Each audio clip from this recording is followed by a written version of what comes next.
Silwane. Awuyenkulunkulu wami. Ungibuka njani Silwane? Ngani? Awukuthuku nani nje ngikhuluma nawe yinto lokungibuka kanjena. Kokona kumele lapho ngedlala ufuna ukubuka indlela. Waphela le endle yovele ngiyithatha la ngiyathatha. Lesilwane kani wena sowumilile indawo ungasagucuki ukungibuka nje ukhulume nami. Kokwahle wena ufuna mina ufuna ukugucula wena. Hayibo Silwane yini kani mina nginganga wena Silwane wena ngathi awusangibona ukuthi nginganani kuwe. Mina uvelelana. Ubona ihlombe umisi ubona ihlombe umisi. Gogo lebe sibanga kolula kakhulu suka lapho utena sokhuluma. Lesilwane nene ngikhuluma ukuthi usishe wena ubuka nakhuluma mina ngegathela nayi yakhe position. Hayibo ukhuluma nami la ngiyakumakela la ukhuluma nami nayi position yakhe ngimakile na.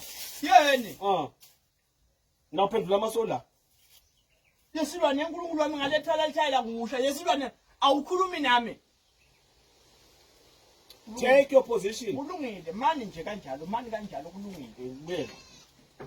Abe gogo ngilimata gogo.